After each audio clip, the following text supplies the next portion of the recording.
What is up, guys? Welcome back to my channel. I am Cassie from Anchored by Books, and today I'm going to go over my favorite books of 2015. So this has been the first full year in a really long time where I have gotten back into reading. So this has been a really important year to me. So I just thought I'd go over some of my favorite books I read in the whole year. So these are in no particular order. I loved all of these books. I have about 10 here. So let's just jump right into it. The first one I have is Fallen Kingdoms by Morgan Rhodes. This is the first book in the Fallen Kingdoms series. So this book follows 4 different characters who live in 3 different kingdoms, and they're all fighting for power. Their magic was stolen over 1,000 years ago, and it's basically them just trying to figure out how to find the magic again.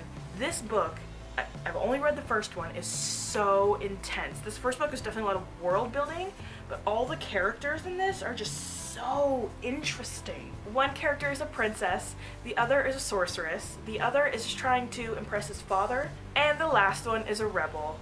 The next one is Red Queen by Victoria Aveyard. I read this, I think when it first came out early this year, and I loved it. Like, I cannot wait for The Glass Sword. It's one of my most anticipated reads of next year.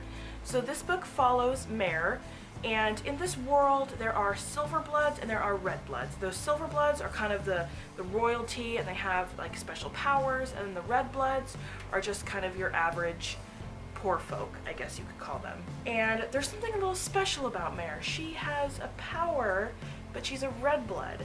So this book is full of betrayal, it's full of love, it's full of someone trying to find out who she is. It was such a good read. I loved the fact that there were 2 different like classes, you know, like the silver blood and the red bloods, and then I loved how Mare kind of not brought them together, but she's kind of like the in-between. I'm so freaking excited for the next book. I'm going to count this as 2 books. This is the first 2 books in the Lex series by Jennifer L. Armentrout. The first one is Obsidian, and the second is Onyx. So this follows our character Katie, who is a book blogger. She moves into the small town and finds out that the really cute boy next door and his sister are aliens. This is one of the first alien books I have ever read. Even though this is a bind-up of the first 2 books, it's still a pretty chunky book, but I flew through these so quickly. I love the way Jennifer L. Armentrout writes. I feel like it just is so incredibly easy to read. I just soaked it all up. And I know a lot of people don't like Damon just because the fact that he is kind of a jerk face, but I kind of like that quality about him. And the kind of alien that he is, like the Lux, I thought was really interesting. I don't want to like spoil it for anybody, but when he's not in his human form, when he's in like his alien form, I think that would be so incredible to see. I don't want to say it is because I don't feel like it's a spoiler, but just in case if it is, I don't really want to ruin it. I love his type of alien. I just thought it was so incredibly unique. This next book is the first book that ever made me cry. This is We Were Liars by E. Lockhart. I'm not going to tell you very much about this book because I think you should go into this blind. This is definitely one of my favorite books of the year. It is about a girl named Cadence. I always forget her name. Is it Cadence or Candace? Goodness gracious. It's about a girl named Cadence who goes to her family's island every summer, and one summer something happens and it changes her life forever. And this kind of takes you through what happened and her kind of starting to remember what happens, and it's just so incredibly heart-wrenching. And oh, I'm probably going to read this book every year for the rest of my life because it's that freaking good. It's really short, but I just love the way it's written. She's a very unreliable narrator, which I really liked about it. I really don't want to say anything else because I really don't want to spoil it. It's just, seriously, if you get a chance, read this book. It is so worth it. And please go into it blind. It will make your reading experience so much better. Next is The Madman's Daughter by Megan Shepherd. This follows our main character Juliet, whose father was part of this big scandal when she was little, and he just kind of runs off, and I guess she just thought he was dead, and then she finds out that he's not, and he's on this island doing these crazy experiments. And then there's Montgomery, who I love to hate sometimes. But I loved the creepiness of this. I'm not even kidding. First off, I read this book in I think like 2 days, a day and a half or something. Oh, it was so gripping and chilling, and her father is one messed up person. I don't know how Juliet did it. I couldn't imagine just going to this island and seeing what she saw, because I would flip out, completely flip out. The next two books are Defy and Ignite by Sarah B. Larson. Come on.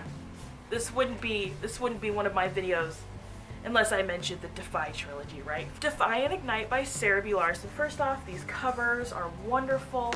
This follows a girl named Alex or Alexa who chose to disguise herself as a boy, learn about sword fighting and defense and stuff like that, and she ends up fighting her way and becoming part of the Prince's Guard. This does have a love triangle in it, and I must say in the second book it gets kind of annoying.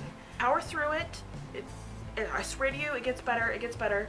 Defy was the first book to get me into fantasy, which has really broadened my horizons when it comes to reading, because fantasy is something I never thought I would ever read or like or even think about getting into, and I am so grateful for these books. They have showed me what I love so much about reading. Seriously, I will not stop talking about this trilogy ever because I love it so much. So please read it. I need someone to talk to about them, please, please. And last but not least, I have Maybe Someday by Colleen Hoover. I'm not going to go into this too much. I do have a book review on it, so I will leave it either on the screen somewhere or maybe down in the description. I'll leave it there too.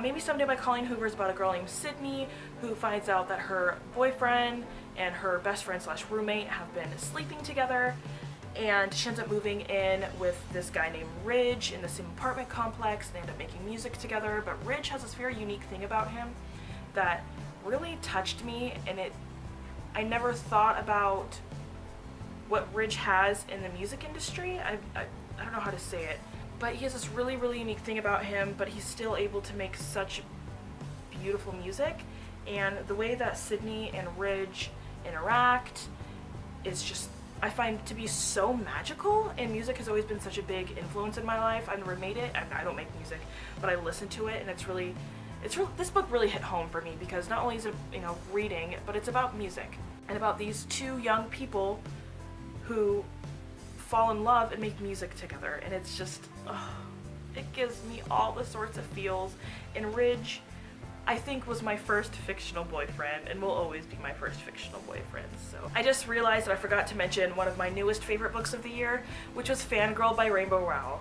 This follows a girl named Kath and her twin sister who start college, and Kath has anxiety, and she writes fan fiction about kind of like the Harry Potter of their world, which is Simon and Baz, and she writes her own fan fiction called Carry On. Then when she moves to college, her and her sister drift apart, and her roommate's, wow, I cannot talk, where's my problem?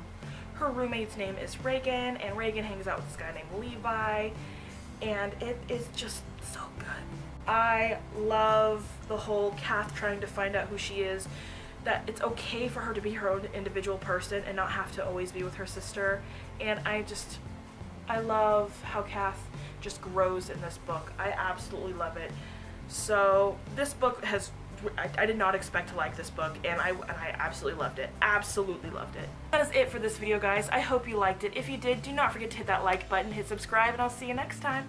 Bye!